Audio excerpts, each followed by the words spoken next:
This is what God says about Jesus and you and me and our salvation through the book of Isaiah.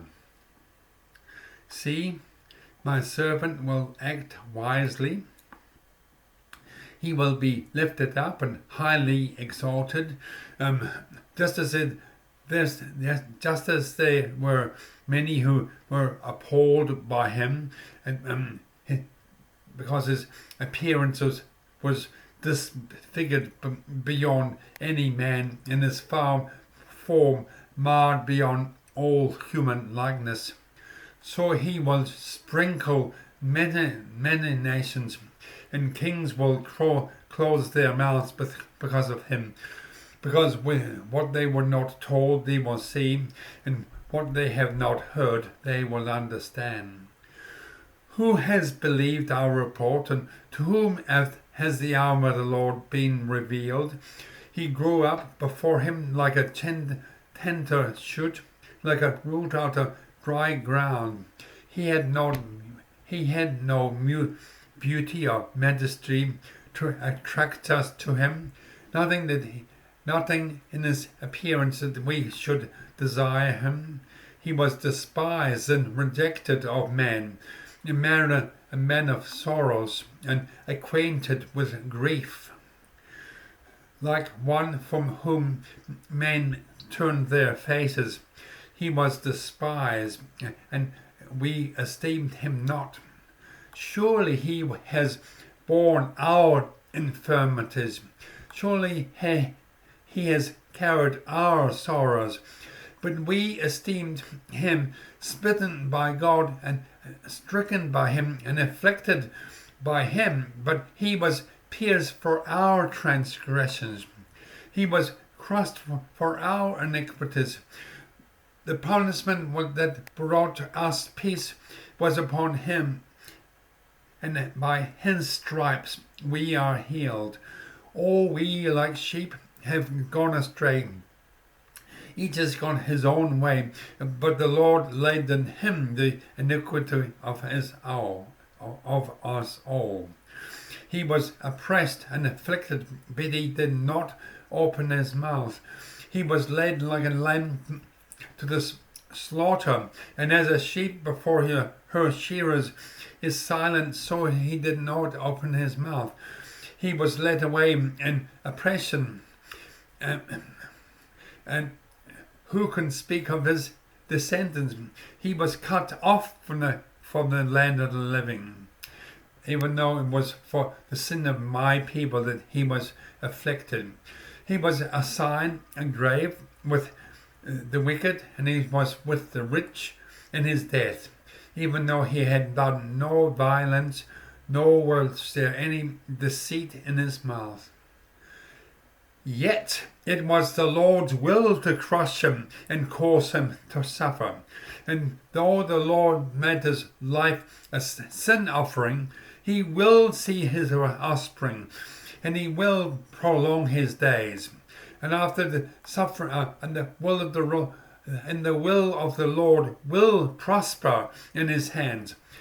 After the suffering of his soul, he will see the light of life and be satisfied.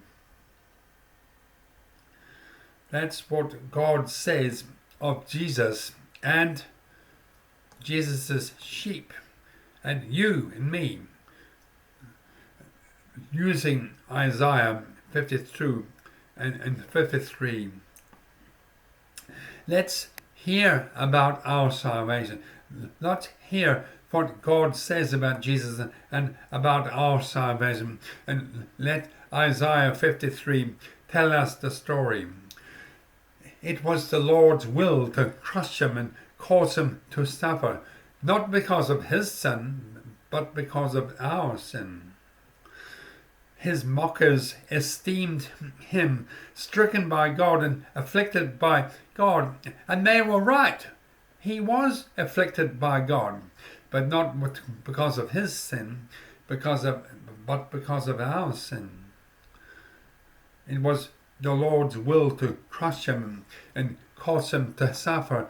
And it was his will too, because he said, in the garden, nevertheless, not my will, but thine be done.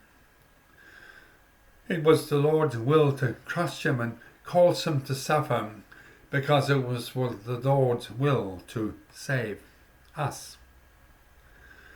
And he was led like a lamb to the slaughter, and as a sheep before her shearers is silent, so he did not open his mouth. He did not open his mouth. He did not say a word. In Matthew 27, he is standing there being questioned by Pilate, his judge. He did not say a word. He did not say a word. He did not say anything. Any one word that could have stayed his execution. He could have said one word to make Pilate reluctant to sign his death warrant, but he did not utter one word. Why not? Because he was standing in the place of sinners, and sin is inexcusable. Sin is indefensible. Sin has not one word to be uttered in palliation of it. There's not one word to be uttered in excuse. So Jesus bore it and stood speechless before his judge. And the punishment that brought us peace was upon him, and by his stripes we are healed. The Roman lictors, the lictors were the soldiers who were responsible for the scourging. The Roman lictors could inflict the most excruciating of torture on their victims. Their whips were made of oxhide. The thongs were made of oxhide, and twisted with sharp shards of bone. So every time the lash descended, it would inflict fearful lacerations. The victim of scourging would be just about flayed alive. See him standing there in your mind's eye, the very picture of agonized love. Fair as the lily of the valley for his innocence, red as the rose of Sharon with his own blood. By his stripes we are healed. By his stripes we are healed of the soul sickness of sin. And then when the rebel came to arrest him, he said to them, "If ye seek me, then let these go their way. If ye seek me, then let these go their way." He did not speak up a word in his own defense, but he did speak up. He did put a word in. He spoke up for his flock, for his sheep, for you and for me. And because the punishment that brought us peace was upon him, everybody heard. The powers of darkness heard these words, and Satan heard these words and released us. Sin heard these words and released us. Death heard these words and opened their graves, grave and released us. The wrath of God heard these words and released us. And let these go their way. What is their way? What is their way? Jesus said, let these go their way. What is our way? What is the way of freedom? Isaiah 53 says, he will see his offspring. After the suffering of his soul, he will see his offspring and be satisfied. He will see his offspring. He sees you. He sees me. He will see his offspring and be satisfied. For the joy set before him, he endured the cross, despising its shame.